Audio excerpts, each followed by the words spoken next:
her love story with a guy who literally stalks her. What did he just say? Check the prompter. Weird. I'm sure a lot of people will assume it's a love story just because, like, we cast a guy in the movie. Prompt just fine. Rachel. Read the copy, please. The copy's good. Just read it. Whether or not she finds love along the way is anybody's guess until 2024. All of Andrew's scenes could get cut. Who knows? It's Hollywood, baby.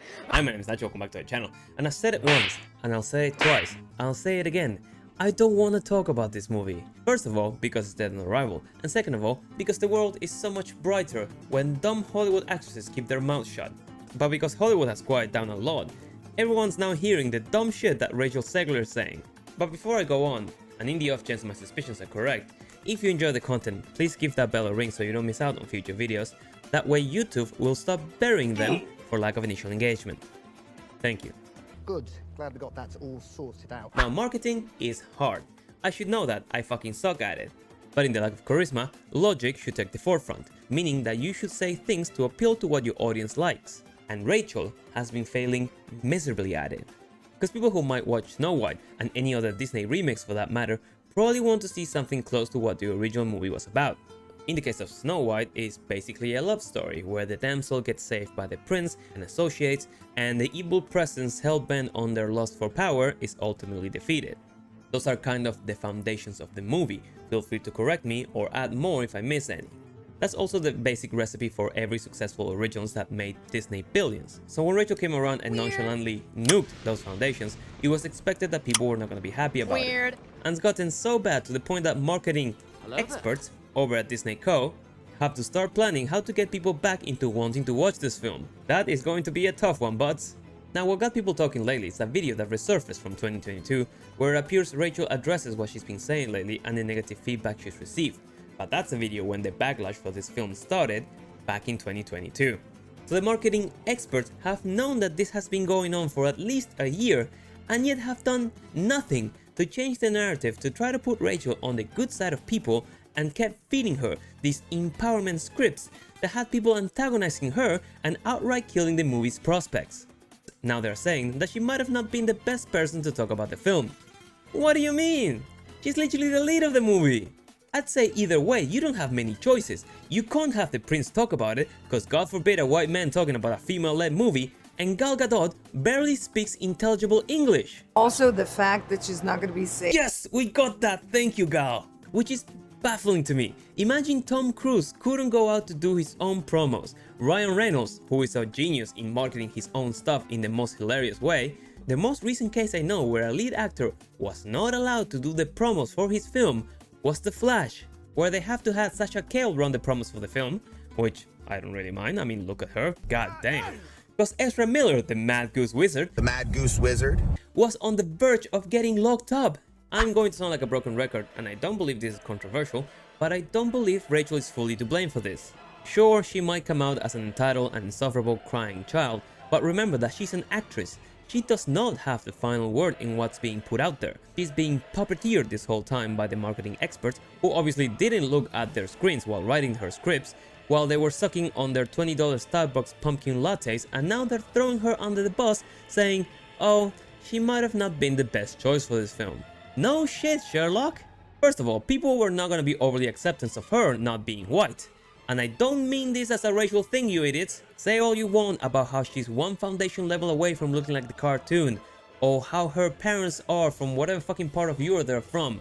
My great-great-grandfather was from Germany, but I can still lay under the sun for hours on end.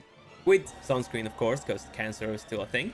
But in a world filled with pale bitches, she was clearly not the best choice.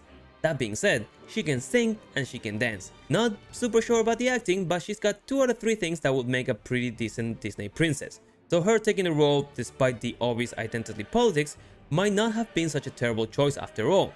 I mean, Halle Bailey, another insufferable example of the Disney woke machine, also had the big 2 out of 3 that make her an okay Disney princess, at least during the performing bits of the movie. The rest of the film, though, trash. Crash. Fun fact, both Rachel and Halle have transoceanic flights between their eyebrows.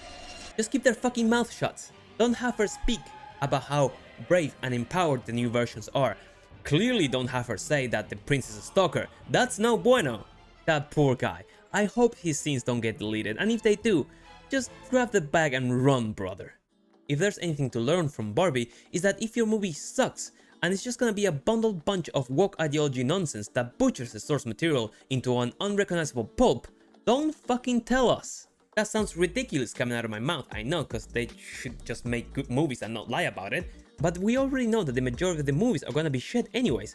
But given the situation and how bad their films are performing, if the studio is gonna be run by the marketing department, do a good fucking job and market the movie properly. Have an AI write the scripts, because the people in the department are doing a terrible job. They're still going to lose loads of money, and I don't care if they burn it to send a message no one wants to hear, but fuck me, if I was a shareholder, I'd be screaming right now. And I would feel bad for Rachel, because I can only imagine what being under the pressure she's under, with so much hate coming at her from the public and social media, and having people in charge of turning things around for her benefit being completely fucking useless at their job. It's probably terrible. But she did came out talking smack to Gina Carano when she had issues with the industry, and very few people backed her up. And now that the tables have turned on Rach, Gina even taking a quick stab on her, go on, she's sad now, and she wishes the world would be kinder. Unfortunately, Rach, It's Hollywood, baby. I mean, those are banned in America anyway, so... Oh wait, she's not talking about the ex. Yeah, nah, despite me being a man and not liking seeing crocodile tears coming out from a lady's eyes, the amount of sympathy that me and a lot of people had for Rachel Zegler has officially run out. No one ever took what she said out of context, they just reacted to it. And whatever miracle the marketing experts pull on this is gonna have to be incredible in order to make people go and watch Snow White. That is, if they don't pull a bad girl first and completely scrap it, or send it directly to streaming. Either way, it's probably gonna be cheaper. The way is anybody's guess until 2024. Who knows? It's Hollywood, baby. But if you watch this fine to the video, leave us a like, let me know in the comments down below. Which is the powerhouse of the cell? I don't even fucking know, man. I've been doing videos about Disney. I've asked all the Disney related questions I have.